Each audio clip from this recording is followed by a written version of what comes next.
Hello everybody, I'm Ian Lewis, and along with Lindsay Wells I'm going to talk about how we've used Discord to try and build a community in our units.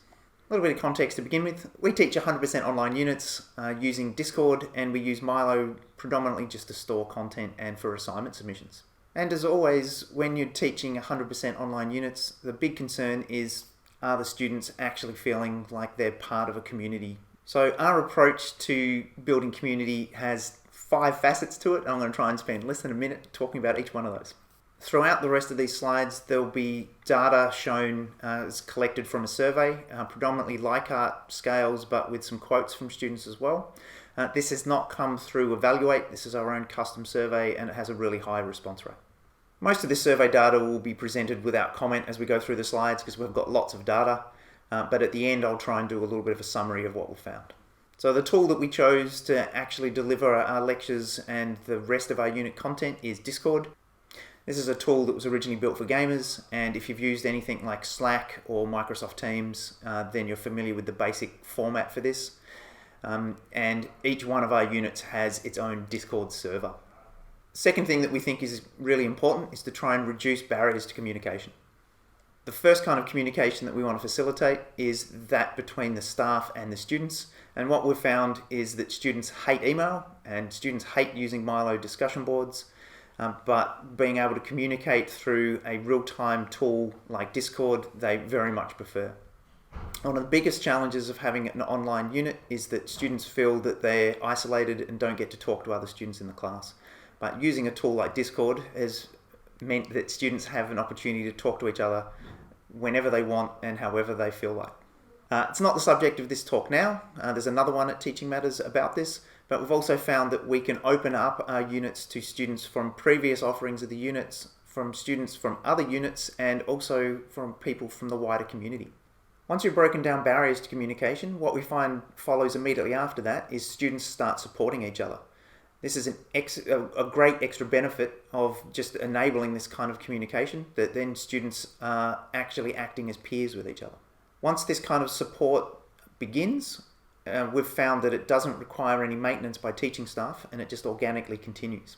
The third approach that we've relied on heavily is the idea of publicly sharing. In our lectures and tutorials, students ask questions in front of everybody else in the class. We don't default to breakout rooms. Students are required to get used to the idea that all of their questions will be asked in front of everybody else in the room.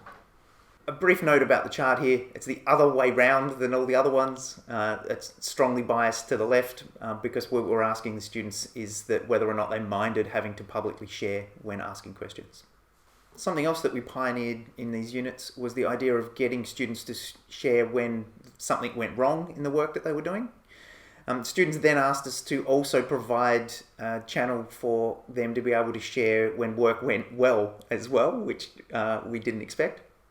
But what we found with this is that students like to commiserate when they were struggling and like to celebrate when things actually worked out. A lot of the units that we teach ask the students to create a creative project. And when the students have created those projects, we get them to show them to the rest of the people in the class. They actually publish those projects publicly so that the general populace can see those projects and also the rest of their peers. So they show off not only the final version of their projects, but also during development. They're showing them to the other students in the class and getting feedback as they go and responding to that feedback. The fourth technique is that we cultivate informality in our units.